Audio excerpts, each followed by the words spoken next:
अब समझो सब आसान भाषा में। इस क्लास में सब कुछ आसान भाषा में समझाया जाता है। अगर आप भी किसी ऐसे बालक या बालिका को जानते हो जिसे बातों बातों में फिजिक्स समझनी हो तो उसे ये वीडियो जरूर भेजें। Hey guys, this is Shivam Patel and आज की इस क्लास में हम करने वाले हैं कुछ न्यूमेरिकल्स ऑन वर्क एंड कुछ न्यूमेरिकल्स ऑन एनर्जी मोमेंटम और कुछ नए कॉन्सेप्ट्स भी देखने वाले हैं, जैसे कंजर्वेशन ऑफ मैकेनिकल एनर्जी क्या होता है और वर्क एनर्जी थ्योरम क्या होता है। जितना हो सकता है उतना मैक्सिमम करते हैं। ठीक है। राइट, सो देखिए यार, लास्ट क्लास में हमने क्या देखा था। लास्ट क्लास में हमने पढ़ा एनर्जी क्या होता है। तो कैपेबिलिटी ऑफ डूइंग वर्क है ना, किसी भी चीज में कैपेसिटी है वो काम करने की, हम उसी को एनर्जी बोलते हैं। राइट, अब एनर्जी एक स्केलर क्वांटिटी थी और हमें तीन तरीके की एनर्जीज पे ध्यान देना था।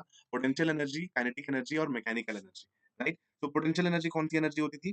पोटेंशियल एनर्जी वो एनर्जी होती थी जो साइज, पोजीशन, ओरिएंटेशन की वजह से, जिसके अंदर हमें फिर से तीन तरीके की पोटेंशियल एनर्जी देखनी थी। एक था ग्रेविटेशनल पोटेंशियल एनर्जी, फिर इलेक्ट्रोस्टैटिक पोटेंशियल एनर्जी जो आप 12th में पढ़ोगे, and then elastic potential energy जो आपको समझाया गया। राइट, काइनेटिक एनर्जी में भी दो होती है। एक translational kinetic energy which is simply half m v square, और एक रोटेशनल काइनेटिक एनर्जी जो आपको 11th में पढ़नी है। Right, and what is mechanical energy? Sum of potential and kinetic energy. चलिए, फिर हमने देखा जो ग्रेविटेशनल पोटेंशियल एनर्जी होता है, पोटेंशियल एनर्जी होता है, उन सब के बारे में हमने देखा। लेकिन एक इंपॉर्टेंट पॉइंट यहाँ पे था कि work done by conservative force is equal to negative of change in potential energy. This is a very important thing. Right, जिसको हमने यहाँ पे प्रूव भी करके देखा था। राइट, यहीं पे मैंने आपको बताया था कि कैसे ये सही है कि नहीं। फिर ग्रेविटेशनल पोटेंशियल एनर्जी हमने देखा कि अगर कोई बॉडी है जो कि अर्थ सरफेस से एच हाइट के ऊपर है, एच हाइट ऊपर है, राइट, तो उसके अंदर जो एनर्जी स्टोर्ड होगी वो कौन सी एनर्जी है? Gravitational potential energy. और वो कैसे आई उसके अंदर? क्योंकि हमने कुछ काम किया, we did a positive work to put it there, है ना। तो जो भी हम काम करते हैं, जो भी हम पॉजिटिव वर्क करते हैं किसी भी ऑब्जेक्ट पे, वो उसके अंदर एक एनर्जी के फॉर्म में स्टोर हो जाता है। राइट, इस केस में वो कौन सी एनर्जी के फॉर्म में स्टोर हुआ? तो ग्रेविटेशनल पोटेंशियल एनर्जी के रूप में स्टोर हो गया। फिर हमने देखा इलास्टिक पोटेंशियल एनर्जी क्या होता है। तो देखो यार, जब यस हेलो साहिल, इलास्टिक पोटेंशियल एनर्जी हमने देखा कि जब हम स्प्रिंग को एक्सटेंड करते हैं, लाइक इलोंगेट करते हैं या कंप्रेस करते हैं, तो अगर हमारा इलोंगेशन या कंप्रेशन जो भी एक्स अमाउंट का हो रहा है, राइट, तो जो वर्क डन हमें, यस आई रिमेंबर साहिल, आप लास्ट क्लास में भी थे। राइट, सो जो भी हम वर्क कर रहे हैं उसको कंप्रेस करने में या उसको इलोंगेट करने में, वो वर्क उसकी इलास्टिक पोटेंशियल एनर्जी के रूप में स्टोर हो जाता है। राइट, और उसका फॉर्मूला क्या था? हाफ के एक्स स्क्वायर, वेयर के इज द स्प्रिंग कांस्टेंट, है ना। तो कुछ न्यूमेरिकल्स इनके ऊपर करते हैं। काइनेटिक एनर्जी हमने देखा कि अगर कोई बॉडी है जिसका मास m है और v वेलोसिटी से मूव कर रही है, तो उसकी ट्रांसलेशनल काइनेटिक एनर्जी होती है half m v square, nothing else. ठीक है, चलिए। अब relation between kinetic energy and momentum, ये रिलेशन था। इसके ऊपर भी हम कुछ क्वेश्चंस करेंगे। क्या होता है रिलेशन? तो p square is equal to 2 km या k is equal to p square by 2। ये हमारा रिलेशन था। चलो अब जल्दी से हम लोग इस क्वेश्चन पे मूव ऑन करते हैं इस सज्जन को क्या तकलीफ है भाई? कि एक स्प्रिंग है जिसका स्प्रिंग कांस्टेंट इतना है। राइट, तो ये k की वैल्यू दी हुई है। बोला गया है कि is initially stretched by 5 centimetre from the unstretched position, है ना। तो मान लो ये यहाँ पे मैं एक स्प्रिंग बना देता हूं जो कि अभी है अपने नेचुरल लेंथ में। ठीक है, तो इनिशियली इसको कितना स्ट्रेच किया गया? तो इनिशियली इसको 5 सेंटीमीटर से स्ट्रेच किया गया। ठीक है, तो यहाँ पे जो x है वो कितना है? 5 सेंटीमीटर। लेकिन आप इसको क्या करोगे? आप इसको मीटर्स में, ऐसा यूनिट्स में लिखोगे तो 0.05 मीटर। इनिशियली इसको इतना क्या किया गया? स्ट्रेच किया गया। फिर बोला जा रहा है कि बताइए, यहां से इस पोजीशन से लेके जब आप इसको 5 सेंटीमीटर एक्सटेंड कर चुके हो, अब आप अगर 5 सेंटीमीटर इसको और एक्सटेंड करना चाहते हो, तो आपको कितना वर्क डन करना पड़ेगा? राइट, तो इस केस में ये है इनिशियल इनिशियल पोजीशन, है ना। ये है नेचुरल लेंथ। चलिए, तो सबसे पहले तो ये देख लेते हैं कि जब हमारा स्प्रिंग 5 सेंटीमीटर इलोंगेटेड था। Yes hello hello Imtiaz Ansari, यार कैसा है भाई? इम्तियाज भाई कैसे हो? है ना, तो सबसे पहले तो हम ये देखेंगे कि जब हमारा स्प्रिंग 0.05 मीटर एक्सटेंड था, जब हमने इसको स्ट्रेच किया, तो कितना काम करना पड़ा हमें? तो कितना काम करना पड़ा? तो उतना ही काम करना पड़ा जितना इसमें एनर्जी स्टोर हुआ। राइट, तो ये मैं पहले ही डिराइव करके आपको बता चुका हूं। तो देखिए, यहाँ पे आप लिख सकते हो कि इसकी जो एनर्जी है वो कितनी है? तो हाफ के x square is the energy, और यहाँ पे एक्स कितना है 0.05। वैल्यूज यहाँ पे पुट कर देते हैं, बस हाफ के की जगह मैं डाल दूंगा यहाँ पे 5 × 10⁻³ और एक्स स्क्वायर मतलब 0.05 का स्क्वायर। तो ये हमने 0.05 का स्क्वायर कर दिया। डेसिमल हटा देते हैं तो नीचे 2 जीरो आ जाएगा, इधर से भी हटा दो, इधर से भी 2 जीरो आ जाएगा, राइट। और इसको थोड़ा सा आप चाहें तो अच्छे से लिख सकते हैं, लाइक ये 3 जीरो तो आप कैंसिल ही कर दीजिए, राइट। उसके बाद इन दिस 5 2 ज़ा 10, तो ये आपका कितना हो जाएगा, देखिए 5 5 ज़ा 25/4 if I am not wrong, है ना। तो ये आपका हो गया इनिशियल एनर्जी। ठीक हूँ sir, your teaching is very unique and क्या यार इम्तियाज। चलिए, ये इम्तियाज अंसारी मेरे बहुत ही अच्छे दोस्त हैं, हम लोग बहुत पुराने दोस्त हैं और बहुत कम टाइम ड्यूरेशन में मिले थे और काफी क्लोज हो गए थे। चलिए, अभी फाइनल पोजीशन देखिए यहाँ पे क्या हो रहा है। फाइनल पोजीशन में बोला जा रहा है कि हमने इसको 5 सेंटीमीटर और एक्सटेंड कर दिया, राइट। तो 5 सेंटीमीटर और एक्सटेंड करेंगे तो टोटल इलॉन्गेशन कितना हो जाएगा, टोटल इलॉन्गेशन हो जाएगा आपका 10 सेंटीमीटर मतलब 0.1 मीटर, राइट। तो इस कंडीशन में जब इलॉन्गेशन 10 सेंटीमीटर है तो आपने कितना काम किया होगा आपको वो निकालना है ना। सबसे पहले तो आप क्या निकालिए, इसकी फाइनल पोटेंशियल एनर्जी निकाल दीजिए, विच इज हाफ के एक्स स्क्वायर। तो ये है हाफ, ये है के, और एक्स स्क्वायर में आएगा 0.1 इंटू 0.1। इसका डेसिमल हटा के मैं नीचे 2 10 ले आता हूँ और ये 2 10 से ये पावर कैंसिल कर देता हूँ, ठीक है। सो ये आ गया हमारे पास 25 जॉउल्स। इतना क्लियर है कि नहीं है, ठीक। अभी आपने क्या देखा कि जो भी आप वर्क करते हो, अभी मैंने आपको बताया था ये कि जो भी आप वर्क करते हो वो कैसे स्टोर हो जाता है, the work which you do get stored in the form of potential energy. तो यार यहाँ पे देखो, इस कंडीशन में इसकी इनिशियल पोजीशन तो थी, जहां पे आपने इसको 5 सेंटीमीटर लॉन्गेट किया था, वहां पे इसकी एनर्जी इतनी थी, राइट। फिर आपने थोड़ा सा और काम किया, इसको थोड़ा सा और एलोंगेट किया, अब इसकी एनर्जी इतनी हो गई, राइट। तो बताइए आपने कितना काम किया, कैसे करोगे। तो चेंज इन एनर्जी, जितना पोटेंशियल एनर्जी में इंक्रीज हो रहा है उतना ही आपने काम किया है, राइट। सो आप यहाँ पे लिख सकते हो that work done will be equal to final potential energy minus initial potential energy, और ये हो जाएगा 25 minus 25/4, so this is 75/4 joules, that will be your answer to the question, है ना। तो आप इसको सिंपली इस तरीके से भी कर सकते हैं, देखिए कि अगर इनिशियल एक्सटेंशन या कंप्रेशन दिया हुआ है, लेट्स से वो कितना है, मान लेते हैं इनिशियल एक्सटेंशन है x1 और फाइनल एक्सटेंशन है x2, राइट। x1 है इनिशियल, x2 है फाइनल। आपको निकालना है आपने कितना वर्क डन किया इसको x1 से x2 ले जाने में, तो you can simply write it as that work done will be equal to uf minus ui, which will be equal to half k x2 square minus x1 square, है ना। तो you can remember this thing, हालांकि इतना बड़ा कोई ये rocket science नहीं है, आप खुद भी कर सकते हो, ठीक। Then let's come to the second question. The second question is a particle is subjected to a force fx, एक पार्टिकल है जिसपे फोर्स लग रहा है fx, और ऑब्वियसली आप ग्राफ से देख सकते हैं कि this is a variable force, है ना, which varies with position as x is changing, आपका फोर्स भी बदल रहा है। आपको बताना है what is the work done by the force in the entire motion। तो आपको इस ग्राफ से इस फोर्स का वर्क डन निकालना है।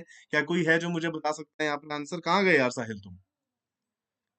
तो मैंने बताया था देखिए कि अगर आपके पास वेरिएबल फोर्स है तो आपके पास सिर्फ दो तरीके हैं उसका वर्क डन निकालने के, राइट। एक तरीका है कि आप इंटीग्रेट करो, जो कि फिलहाल 9th क्लास में भी स्किपिंग दैट, एंड दूसरा है by finding the area under the FX graph.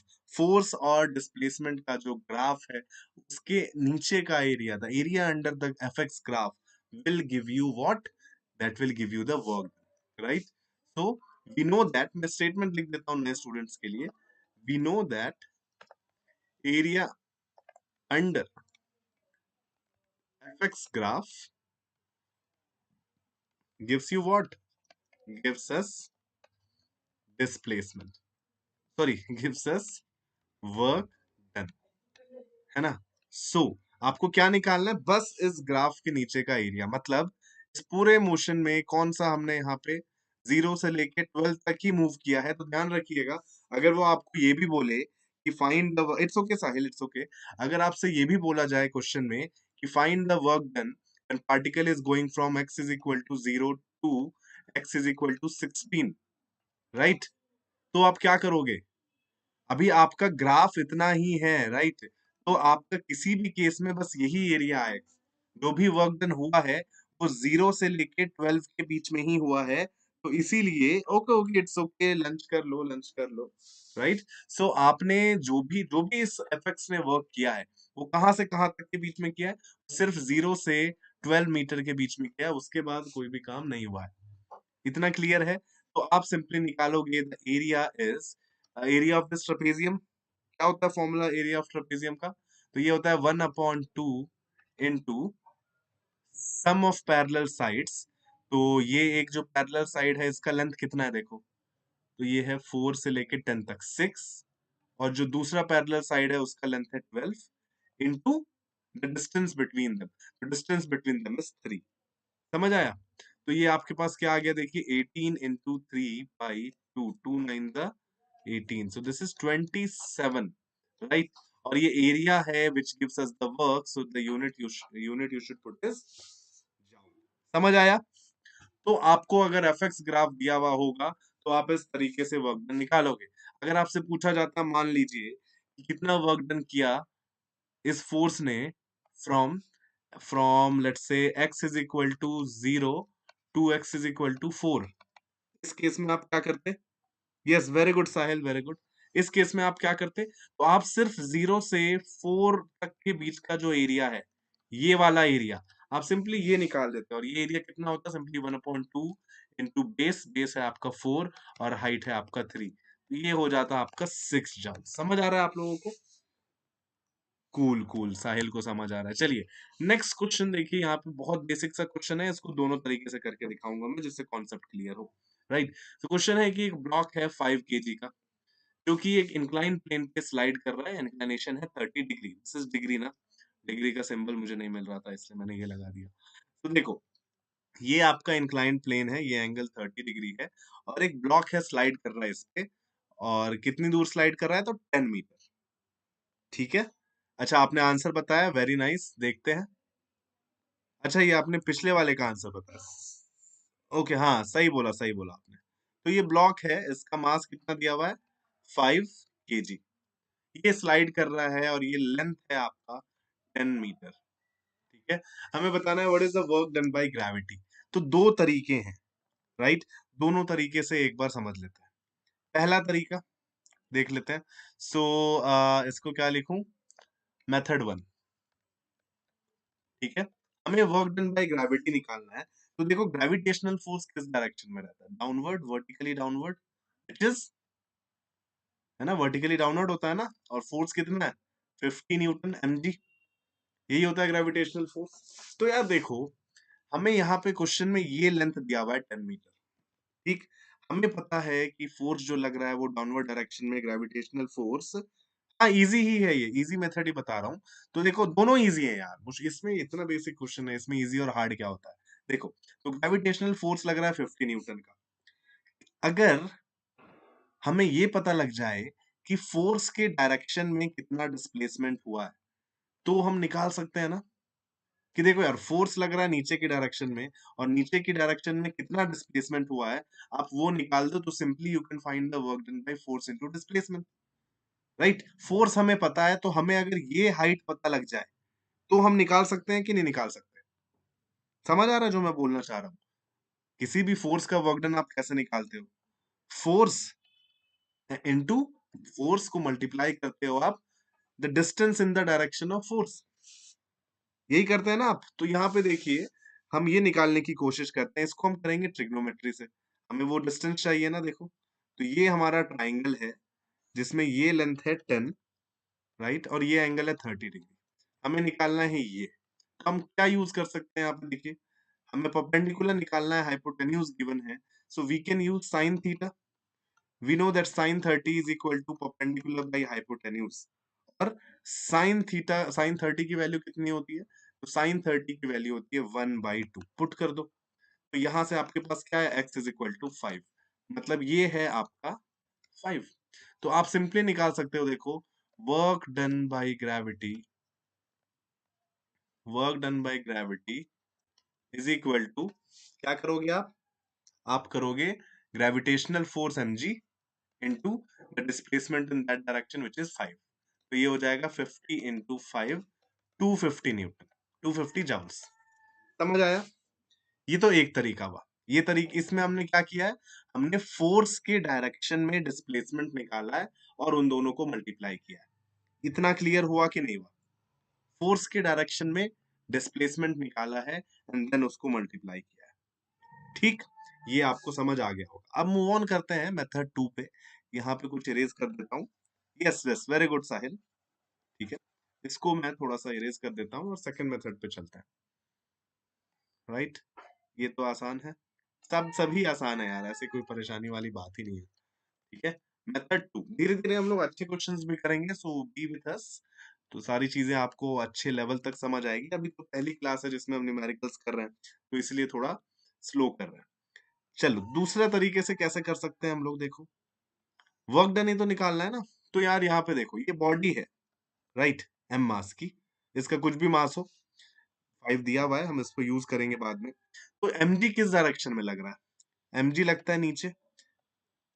ठीक, अब mg के दो कंपोनेंट्स होते हैं ना, अगर ये एंगल 30 डिग्री है तो हमारा ये वाला एंगल 30 आता है, और mg का कौन सा कंपोनेंट इधर आता है? mg cos 30।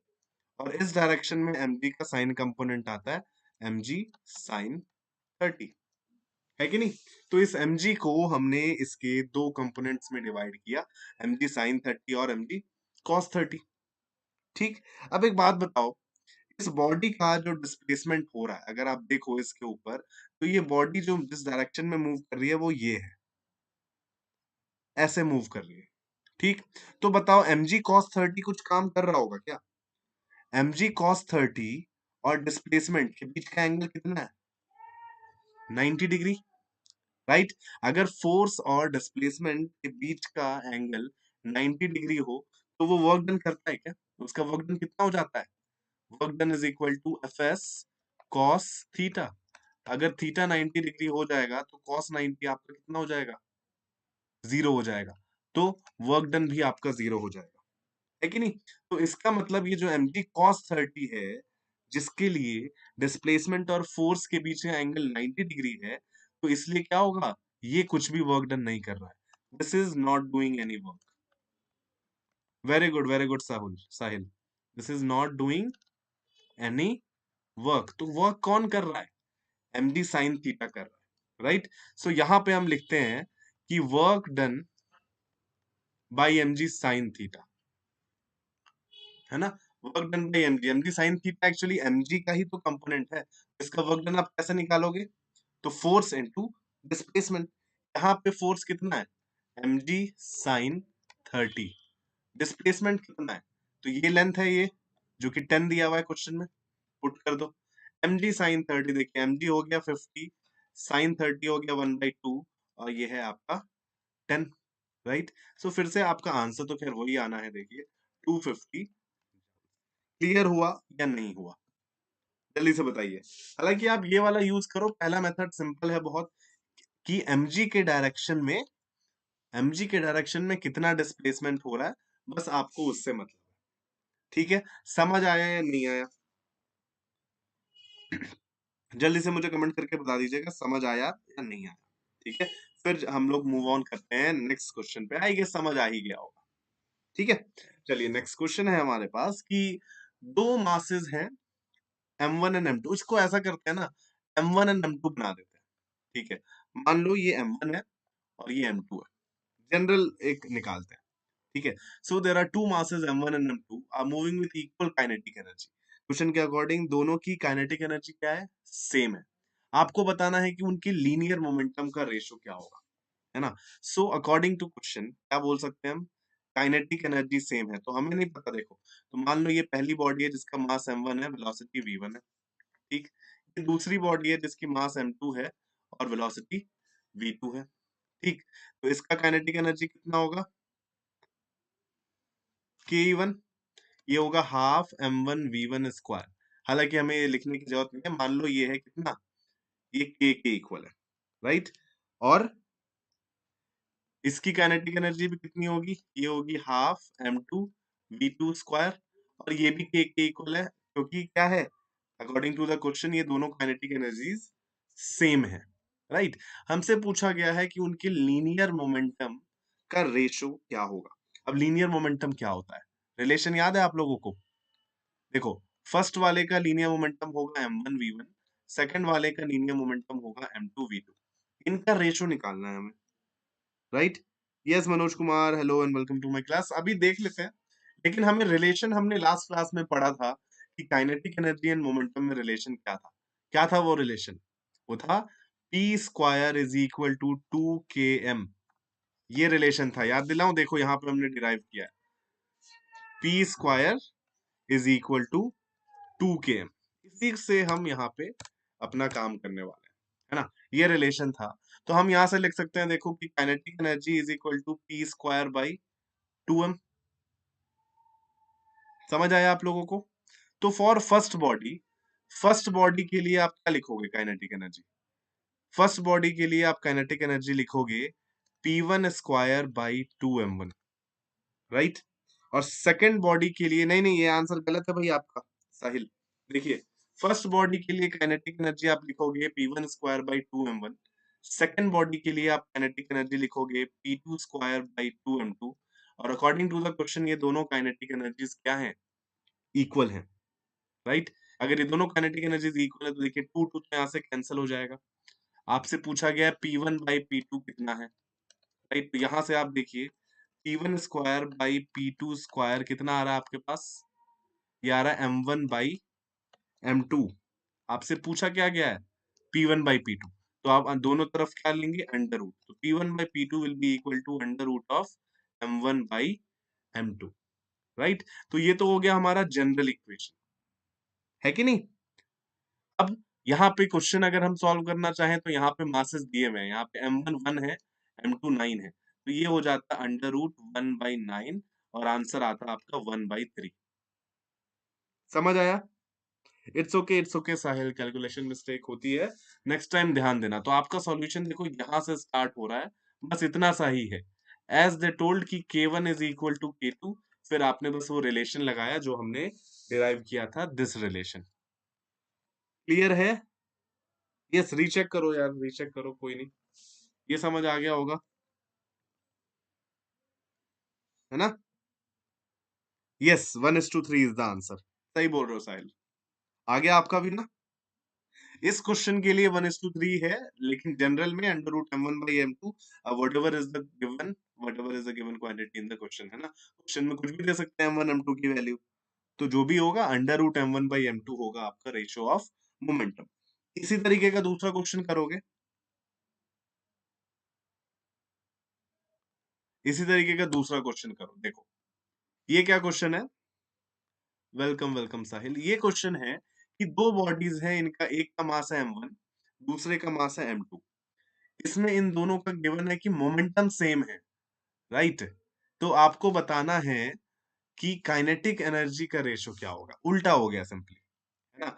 तो यहाँ पे क्या बोला गया है कि P1 is equal to P2, find kinetic energy 1 divided by kinetic energy 2, ये निकालना है। बिल्कुल वैसा ही है, राइट। तो यहाँ पे P1 is equal to P2 है, तो आपको रिलेशन यूज करना है, फिर से देखो P और K का रिलेशन आपको याद है ना, देखो P square is equal to 2km, ये था।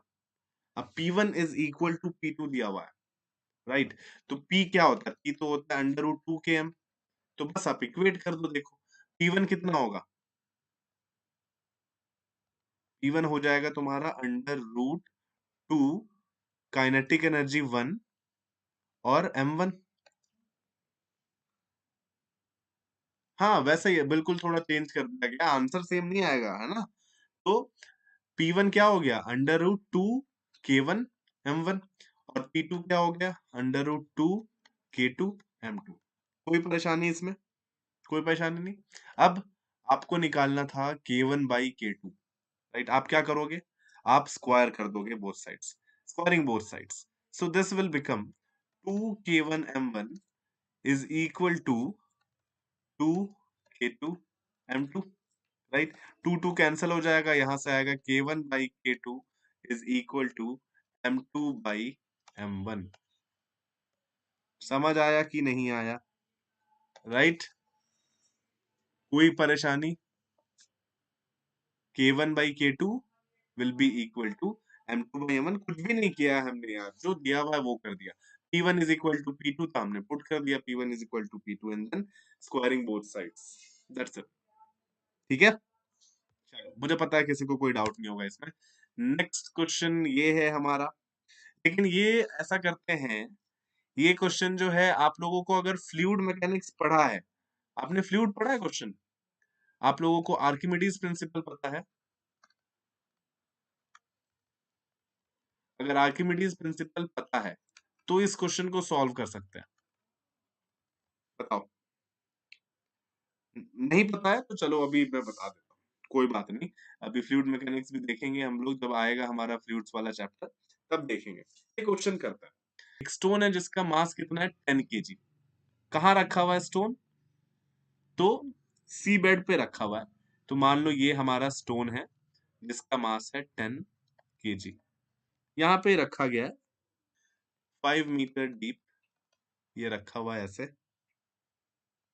कमेंट करो Sahil, right. Relative density of the stone यहाँ पे दिया हुआ है 2, है ना?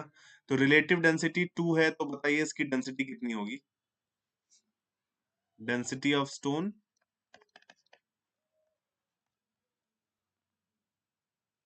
ओके ओके, कोई बात नहीं, चलो ये कर लेते हैं फिर तो, अच्छा बात है, अच्छी बात है। डेंसिटी ऑफ स्टोन कितनी हो जाएगी? रिलेटिव डेंसिटी 2 है, तो जल्दी से बताओ डेंसिटी ऑफ स्टोन कितनी है? डेंसिटी ऑफ स्टोन होगा रिलेटिव डेंसिटी और स्पेसिफिक ग्रेविटी एक ही है, राइट?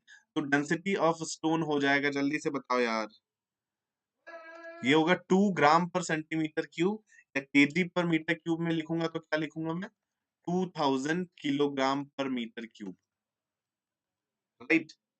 अगर किसी की रिलेटिव डेंसिटी 2 है, मतलब density of the object divided by density of water. अब डेंसिटी ऑफ वाटर तो 1 होता है, राइट?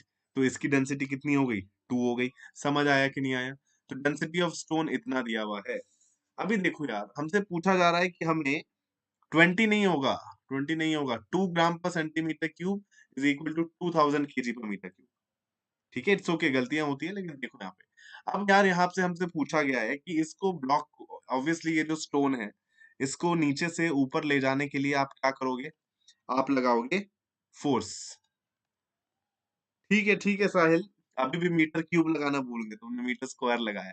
हम लगाएंगे इस पे फोर्स। सबसे पहले तो हमें ये देखना पड़ेगा कि ये फोर्स कितना लगाना पड़ेगा इसको ऊपर खींचने के लिए, है ना? तो ये फोर्स लगाएंगे, और डिस्प्लेसमेंट हमें पता ही है, we can simply find force into displacement, तो हमें वर्क पता लग जाएगा, राइट? लेकिन पहले फोर्स निकालो। फोर्स कैसे निकालो? तो देखो यार, जब बॉडी यहाँ पे है, इस पे कौन कौन से फोर्स एक्ट कर रहे हैं? एक तो वेट लग रहा होगा इसका mg डाउन। कोई बात नहीं साहिल, एक तो वेट लग रहा होगा mg डाउन 100 न्यूटन, ठीक। बायंट फोर्स लग रहा होगा इस पे कि नहीं लग रहा होगा? अब थ्रस्ट फोर्स लग रहा होगा, राइट? उसको मैं यू से रिप्रेजेंट कर देता हूँ, चलो। तो बताओ एफ की वैल्यू कितनी होगी यहाँ पे? हम इसको धीरे धीरे ऊपर मूव करना चाहते हैं, पहले अपथ्रस्ट निकाल लो यहाँ पे, राइट? तो अपथ्रस्ट इस पे कितना लग रहा होगा? Upthrust is equal to, according to Archimedes principle, upthrust is equal to weight of liquid displaced, right? Weight of liquid displaced आपको निकालना है। कैसे निकालोगे वेट ऑफ लिक्विड डिस्प्लेस्ड? तो आप कर सकते हो volume of liquid displaced into g into density. देखो density is equal to mass by volume होता है ना, तो मास निकालने के लिए आप क्या करोगे? वॉल्यूम इनटू डेंसिटी करोगे और इनटू कर दोगे जी, तो ये हो जाएगा वेट ऑफ लिक्विड स्पेस। किसी को कोई परेशानी? मास होता है डेंसिटी इनटू वॉल्यूम, आपको निकालना है वेट ऑफ लिक्विड डिस्प्लेस्ड, तो आप निकालोगे वॉल्यूम ऑफ लिक्विड डिस्प्लेस्ड, आप उसको डेंसिटी से मल्टीप्लाई करोगे तो आपको मिलेगा मास ऑफ लिक्विड डिस्प्लेस्ड, आप उसको जी से मल्टीप्लाई करोगे तो आपको मिलेगा वेट ऑफ लिक्विड डिस्प्लेस्ड। ठीक है, ये हमें निकालना है। डेंसिटी ऑफ लिक्विड तो हमें पता है, 1000। वाटर है लिक्विड हमारा, जी की वैल्यू हमें पता है 10। हमें क्या निकालना है? Volume of liquid displaced. तो बताओ लिक्विड सॉरी इस बॉडी ने कितना वॉल्यूम डिस्प्लेस किया होगा? ये पूरा का पूरा वाटर के अंदर है ना, ये जो ऑब्जेक्ट है ये हमारा पूरा के पूरा का पूरा, yes yes yes yes, formula. हाँ, तो ये जो ऑब्जेक्ट है आपका पूरा का पूरा पानी के अंदर है, मतलब जितना भी इसका वॉल्यूम होगा इतना ही volume of water this will displace also, है कि नहीं? तो सबसे पहले तो हम स्टोन का वॉल्यूम निकाल लेते हैं। स्टोन का जितना वॉल्यूम होगा उतना ही होगा वॉल्यूम ऑफ लिक्विड डिस्प्लेस। अब स्टोन का वॉल्यूम कैसे निकालेंगे, है ना? तो for stone density is equal to mass by volume. Density है इसका 2000, मास है इसका 10 डिवाइडेड बाय वॉल्यूम। यहां से देखिए हमारे पास वॉल्यूम आ जाएगा 10 डिवाइडेड बाय 2000 मीटर क्यूब, और 1/200 मीटर क्यूब आ गया हमारे पास वॉल्यूम। समझ आया? किसी को कोई परेशानी नहीं हुई होगी इसमें, राइट? अब ये जो वॉल्यूम है यही है वॉल्यूम ऑफ लिक्विड डिस्प्लेस्ड। इसको यहाँ पे पुट कर दो, ठीक है? चलो जल्दी से यहाँ पे पुट करते हैं। तो वॉल्यूम ऑफ लिक्विड स्पेस की जगह आ गया 1/200, राइट? डेंसिटी ऑफ लिक्विड की जगह आ गया हमारा 1000, और जी की जगह आ गया हमारा 10, राइट? दो चीजें, यस वेरी गुड साहिल, जो चीजें कैंसिल हुई है कैंसिल कर दो। देखो 2 0 गायब हो गया, तो ये क्या बचा 100/2 विच इज 50 न्यूटन। मतलब 50 न्यूटन का इस पे लग रहा है upthrust. So this upthrust is equal to 50 newton. कोई परेशानी अभी तक नहीं है ना? तो देखो ये ऑब्जेक्ट है, इस ऑब्जेक्ट पे 100 न्यूटन का फोर्स तो नीचे लग रहा है, वेट 50 न्यूटन अपथ्रस्ट लग रहा है, तो ये अपने आप तो मूव ऊपर करेगा नहीं, है ना? आपको इसको ऊपर मूव करने के लिए लगाना पड़ेगा फोर्स। कितना फोर्स लगाना पड़ेगा जल्दी से बता दो, कितना फोर्स लगाना पड़ेगा? यस वेरी गुड, 50 न्यूटन का फोर्स लगाना पड़ेगा, है ना? देखिए देखो नीचे लग रहा है 100 न्यूटन, ऊपर लग रहा है ये 50 न्यूटन थ्रस्ट ऑलरेडी। तो जो आपको क्या एटलीस्ट 100 न्यूटन करना पड़ेगा ना ऊपर डायरेक्शन में, तभी तो मूव करेगा वो स्लोली। तो आप जो फोर्स लगाओगे वो कितना होना चाहिए?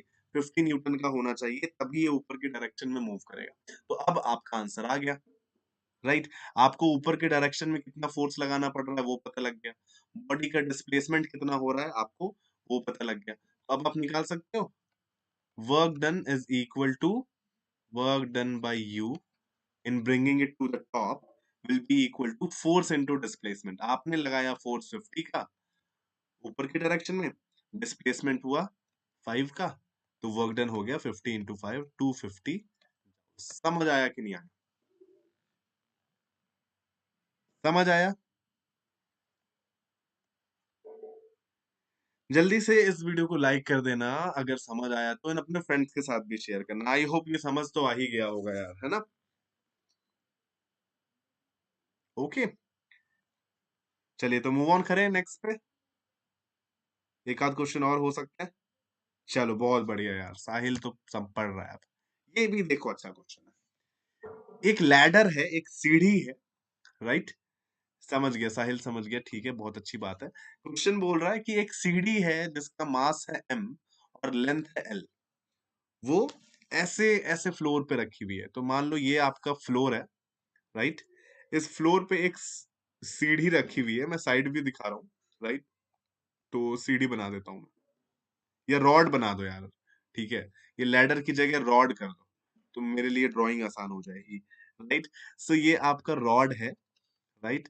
इस रॉड का मास है m, लेंथ है l, तो ऐसे रखा हुआ है। क्वेश्चन में आपको क्या बोला गया? आपको इस रॉड को हॉरिजॉन्टल जो रखा हुआ है आपको इसको अप स्ट्रेट खड़ा कर देना है, ठीक है? आपको इसको अप स्ट्रेट ऐसे, वेरी गुड साहिल, राइट? आपको इसको इसको ऐसे खड़ा कर देना है, ठीक? तो आपको ये पूछा गया है कि कितना वर्क डन करना पड़ेगा आपको इसको ऐसे खड़ा करने में, है ना? बताइए, कोई बता सकता है मुझे इसका? तो साहिल पता है क्या आपको कैसे सॉल्व करना है इसको? थैंक यू सो मच साहिल, जल्दी से बताओ यार, कोई बता सकता है इसको कैसे करेंगे? नहीं पता है तो फिर मैं बताता हूँ, है ना? देखो, आप एक एक करके स्टेप बाय स्टेप बताओ। जब ये लैडर या रॉड कुछ भी है, जब ये सरफेस पे रखा हुआ है, ठीक है, तो अभी इसके पास क्या है? काइनेटिक एनर्जी तो है नहीं। क्या इसके पास ग्रेविटेशनल पोटेंशियल एनर्जी है? जल्दी से बताओ। इनिशियल पोटेंशियल एनर्जी कितनी है इस बॉडी के पास? जल्दी से बताओ यार। जब ये ऐसे ग्राउंड पे रखा हुआ है, हाँ, it is work against gravity, सही बोल रहे हो, लेकिन हमें उसका वैल्यू निकालना है, राइट? कितना वर्क डन करना पड़ा, है कि नहीं? कैसे निकालेंगे? तो इसको आप ये बताओ कि जब ये ऐसे ग्राउंड पे रखा हुआ है, तो इसका सेंटर ऑफ मास यहाँ पे होगा कहीं, राइट? अभी इसके पास कुछ पोटेंशियल एनर्जी है कि नहीं? ग्रेविटेशनल पोटेंशियल एनर्जी क्या बोलते हैं? अगर कोई ऑब्जेक्ट है जिसका मास m है और अगर वो ग्राउंड सरफेस से h हाइट ऊपर है, तो उसकी ग्रेविटेशनल पोटेंशियल एनर्जी कितनी होती है? mgh, यही होती है ना, राइट? यहाँ पे ये लैडर है, no no no, it is not having gravitational potential energy भाई। इनिशियल पोजीशन में देखो, इनिशियल पोजीशन में ये ऐसे लैडर रखा हुआ है जमीन पे, तो इसकी तो सरफेस से कुछ हाइट है ही नहीं ना, राइट? इसका सेंटर ऑफ मास इधर है, जो कि सरफेस से नेग्लिजिबल नेग्लिजिबल अमाउंट से ऊपर है, तो इनिशियल ग्रेविटेशनल पोटेंशियल एनर्जी तो जीरो हुआ। ये समझ आया कि नहीं आया? अब आपने क्या किया? आपने इसको कर दिया खड़ा, ऊपर कर दिया, आपने इसको ऐसे रख दिया। अब इसका सेंटर ऑफ मास कहाँ आ गया होगा? अब इसका सेंटर ऑफ मास आ गया होगा इस पोजीशन पे, है कि नहीं? और ये लेंथ कितना है? टोटल लेंथ इसका कैपिटल एल था, तो ये लेंथ हो जाएगा आपका L/2, है कि नहीं? तो आपने क्या किया? आपने काम क्या किया? आपने इस रॉड को, जिसका सेंटर ऑफ मास सरफेस पे था, आपने उसके सेंटर ऑफ मास को L/2 हाइट पे ले जाके रख दिया। हाँ हाँ, सही बोल रहे हो साहिल, जब हम इसको ऊपर उठाएंगे तब उसके अंदर ग्रेविटेशनल पोटेंशियल एनर्जी आएगा। क्यों आएगा? क्योंकि आपने उस पे काम किया है। और अब ग्रेविटेशनल पोटेंशियल एनर्जी, ध्यान देना, जब आप ग्रेविटेशनल पोटेंशियल एनर्जी कंसिडर करते हैं, तो हम वो कौन सा पॉइंट लेते हैं? हम वो उसके सेंटर ऑफ मास से कंसिडर करते हैं। लेंथ ऑफ द लैडर तो L है, राइट? लेकिन ये हाफ डिस्टेंस L/2 हो जाएगा। सेंटर ऑफ मास का हाइट कितना हो गया? L/2। तो आप जब लिखोगे इसका फाइनल पोटेंशियल एनर्जी, तो फाइनल पोटेंशियल एनर्जी कितना होगा इसका? m g, और h की जगह क्या लिखोगे आप? h की जगह आप लिखोगे हाई, h क्या होता है? Height of centre of mass, तो h की जगह आप लिखोगे L/2। समझ आया? हाँ, length of the ladder by 2, सही बोल रहे हो, सही बोल रहे हो। तो वर्क आपने कितना किया? Work done is equal to, बताइए, final potential energy minus initial energy, right? मतलब फाइनल है mgL/2 माइनस इनिशियल 0, तो फाइनल आंसर आ गया आपका mgL/2। क्लियर है? आई होप ये समझ आया होगा। ऐसा ही एक और क्वेश्चन करता है, ठीक है? ये वाला तो आपको अच्छे से समझ आ गया। समझ आ गया कि नहीं आया? जल्दी से कमेंट करो। ओके, साहिल को आ गया है लगता है समझ। चलिए, अब ऐसा ही एक और क्वेश्चन है। इस क्वेश्चन में क्या है कि एक चेन है, राइट, जिसका मास है m। तो चेन बनाने से पहले तो मैं टेबल बना देता हूँ, ठीक है, जिसपे ये चेन को हमें लटकाना है। तो ये है हमारा टेबल, तरीके से, ठीक है। So this is the table, और थोड़ी सी चेन लटक रही है इस पे, इसके ऊपर एक चेन रखी हुई है जिसका कुछ पार्ट क्या है? यस, हेलो गौरव मंत्री, इस चेन का कुछ पोर्शन जो है वो लटका हुआ है। कितना लटका हुआ है? तो 1/3 of the portion is hanging. That means अगर ये हमारी चेन है, राइट, तो इस चेन का कुछ पोर्शन, लेट्स से चेन थोड़ा और लंबा बना देता हूं, इस चेन का 1/3 ऑफ द पोर्शन लटका हुआ है, राइट?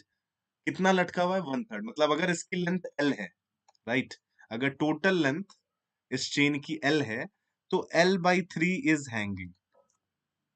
क्लियर है? तो ऊपर कितना होगा? L minus L/3, 2L/3 length is on the top. कोई परेशानी यहाँ पे? कोई परेशानी नहीं? थैंक यू साहिल, कोई यहाँ तक किसी को कोई इशू नहीं हो रहा है, ठीक है। अब बोला जा रहा है कि आपको क्या करना है, आपको इस चेन को पुल करना है ऊपर, ठीक है। तो आप इस पे फोर्स लगाओगे, आप इसको ऊपर पुल करके फाइनली पूरी की पूरी चेन आप कहाँ लाना चाहते हो? पूरी की पूरी चेन आप जाके टेबल पे रख देना चाहते हो ऐसे, राइट? तो इसमें आपको काम करना पड़ेगा कि नहीं करना पड़ेगा बताओ? You will have to do work. ये फाइनल सिचुएशन है और ये इनिशियल सिचुएशन है। तो आप वर्क करोगे, आपको वही निकालना था इस क्वेश्चन में कि आपने कितना वर्क किया। कैसा निकालेंगे भाई? तो सेम टू सेम वैसा ही करेंगे, राइट? यहां पे भी आप क्या कर रहे हो? पोटेंशियल एनर्जी बढ़ा रहे हो, है कि नहीं? कैसे बढ़ा रहे हो देखो यहाँ पे। तो ये जो, ध्यान से सुनना अभी, है ना, ये जो 2L/3 पोर्शन है ना, जितना पोर्शन इस टेबल के ऊपर था वो तो बाद में भी ऊपर रहेगा, है कि नहीं? ये जो पोर्शन है 2L/3 वाला, ये पहले भी ऊपर था। लेट्स से मैं किसको बोलूं यहाँ पे, आपको सबसे पहले तो ये करना पड़ेगा, जब भी आप बात करते हो ग्रेविटेशनल पोटेंशियल एनर्जी की चेंज की, तो आप क्या करते हो? एक लेवल डिटरमाइन करते हो कि यहां से मैं देखूंगा कि कितना ऊपर या कितना नीचे गया। तो इस समय लेट्स से कि मैं इसको ग्राउंड लेवल मान लेता हूँ। Let's say that the this level is ground level, ठीक है? तो जो पोर्शन ऑफ चेन हमारा पहले ऊपर था, उसकी इनिशियल ग्रेविटेशनल पोटेंशियल एनर्जी कितनी थी? 0 थी, क्योंकि वो मैंने मान लिया कि ग्राउंड लेवल पे था, ठीक है? बाद में भी उसकी पोटेंशियल एनर्जी, ये जो 2L/3 लेंथ है, लेट्स से इतना, ये 2L/3 है, तो बाद में भी इसकी पोटेंशियल एनर्जी कितनी है? यस, सही बोल रहा है साहिल एकदम। बाद में भी इसकी gravitational potential energy 2L/3 length की तो सेम रहेगी, लेकिन जो हैंगिंग पोर्शन है उसकी पोटेंशियल एनर्जी बढ़ा रहे, है ना? तो हैंगिंग पोर्शन का मास कितना है हमें वो देखना है, और हैंगिंग पोर्शन का सेंटर ऑफ मास कितना राइज किया, हमें ये देखना है ना? तो देखो यार, पूरे चेन का मास था m, तो हैंगिंग पोर्शन का मास होगा m/3। क्लियर है? जो हैंगिंग पोर्शन है उसका लेंथ कितना है? L/3, तो मास भी होगा m/3। इसका सेंटर ऑफ मास किधर होगा हैंगिंग पोर्शन का? तो हैंगिंग पोर्शन का सेंटर ऑफ मास होगा यहाँ कहीं पे। अरे कहाँ गया भाई मेरा? हाँ ये रहा। हैंगिंग पोर्शन का मास होगा हैंगिंग पोर्शन के बिल्कुल बीचों बीच, यहाँ पे होगा, राइट? अगर ये टोटल लेंथ जो लटका हुआ था वो L/3 था, तो ये लेंथ कितना होगा? L/6। कोई परेशानी यहाँ पे? ये जो सेंटर ऑफ मास है हैंगिंग पोर्शन का, वो सरफेस से कितना नीचे था? L/6 नीचे था। तो आपने क्या किया? आपने इसके सेंटर ऑफ मास को ऊपर खींचा। कितनी दूर ऊपर खींचा? आपने उसको खींच के यहाँ पे ले आया, है ना? यही आप अपने ग्राउंड लेवल पे ले आए। तो आपने इसके सेंटर ऑफ मास को L/6 डिस्टेंस ऊपर पुल किया। Are you fine with this? जल्दी से बताइए, इतना समझ आया? आपने इसके सेंटर ऑफ मास को L/6 अमाउंट से ऊपर पुल किया, तो कितना वर्क डन किया? सो वर्क डन, आपको यही समझना है, ठीक है? So work done is equal to कितना? mgh। ये तो हुआ mgh। यहाँ पे m कितना है? m है हमारा m/3, राइट? g है हमारा 10। और आप कितने डिस्टेंस इसको पुल करके ले गए हो? सेंटर ऑफ मास को देखना है, ध्यान रखना, है ना? जब भी कोई एक्सटेंडेड बॉडी है जो पॉइंट ऑब्जेक्ट नहीं है, आप उसके सेंटर ऑफ मास को देखोगे कि सेंटर ऑफ मास कितना ऊपर गया, सेंटर ऑफ मास कितना नीचे गया। तो सेंटर ऑफ मास यहाँ पे सिर्फ L/6 ऊपर गया है, तो आप L/6 यहाँ लिख दोगे, ठीक है? आप कैंसल आउट कर दो, दिस इज 3, दिस इज 5, सो ये आपके पास आया 5 ml/9। इतना वर्क डन आपने किया है। समझ आया कि नहीं आया? This is the work which you needed to do. I hope ये क्वेश्चन भी आपको समझ आ गया होगा अच्छे से, ठीक है? चलिए, तो अगर ये सारी चीजें आपको समझ आ गई हैं, तो अभी मैं कुछ आपको होमवर्क क्वेश्चन देता हूं जिसके आपको आंसर्स कमेंट करने हैं कमेंट सेक्शन में, ठीक है? होमवर्क क्वेश्चन है, आप लोग स्क्रीनशॉट्स लेके उसका आंसर कर सकते हो। नेक्स्ट क्लास में मैं आपका आंसर्स वेरीफाई कर दूंगा, ठीक है? तो ये देखो यार, एक तो ये क्वेश्चन है, this is your homework. Next class में मैं इसको सॉल्व करूंगा, तो आप उस समय मैच कर सकते हैं, राइट? स्क्रीनशॉट ले लेना। Kinetic energy of a body is increase by 300%, momentum कितना बढ़ेगा? तो जब भी आपसे पूछा जाए how to find the increase और डिक्रीज, तो आपको फॉर्मूला तो पता होगा ना? परसेंटेज चेंज कैसे निकालते हैं? परसेंटेज चेंज निकालने का तरीका है फाइनल वैल्यू, जिस भी चीज का निकाल रहे हो, final value minus initial value divided by initial value into 100। आप इस तरीके से किसी भी चीज का परसेंटेज चेंज निकाल सकते हो। If this is coming as positive, अगर ये आपका आंसर पॉजिटिव आ रहा है मतलब इंक्रीज हो रहा है, राइट। अगर आपका आंसर नेगेटिव आ रहा है तो इसका मतलब डिक्रीज हो रहा है ना। बस यही तरीका है आपको। तो यहाँ पे आप करोगे, देखो काइनेटिक एनर्जी 300% बढ़ गई। थोड़ा सा हिंट दे देता हूँ। मान लीजिए इनिशियल काइनेटिक एनर्जी कितनी है, मान लीजिए इनिशियल काइनेटिक एनर्जी है हमारे पास के। आप इनिशियल के मानोगे तो फाइनल आपका हो जाएगा ये 4k इंक्रीज्ड बाय 300% है ना। 2 नहीं है, देखो 2 और बाई में अंतर होता है। अगर होता है इंक्रीज टू 300% तो ये 3k हो जाता है, लेकिन यहाँ पे इंक्रीज बाय 300% है, तो इसलिए k प्लस 3k करोगे आप तो 4k आपके पास आ जाएगा, राइट। सो आई होप ये सारी चीजें आपको क्लियर होंगी। नेक्स्ट क्लास में मिलेंगे और आगे के टॉपिक्स को भी करेंगे। होमवर्क क्वेश्चन एक ये है, अच्छा बाकी और कोई होमवर्क क्वेश्चन तो नहीं है, चलो वो नेक्स्ट क्लास में पढ़ाऊंगा, राइट। चलिए, सो सी यू टुमारो, मतलब जब भी हमारी क्लास होगी और आगे क्लासेस करते हैं, राइट। आप लोग प्रीवियस वीडियोस देख सकते हैं, बहुत सारे टॉपिक्स पे बहुत सारे क्वेश्चंस आपको मिलेंगे जो हो सकता है आपने ना किए हो। सो चलिए, tata bye bye, have a nice day. निराशा है तुमसे ना डरूंगा, मायूसी तुमसे ना डरूंगा, जो भी होगा जो भी होगा जो भी होगा लड़ लूंगा, बेबसी तुमसे ना डरूंगा, बेचैनी तुमसे ना डरूंगा, जो भी होगा जो भी होगा जो भी होगा लड़ लूंगा, पर हिम्मत ना कभी भी हारूंगा।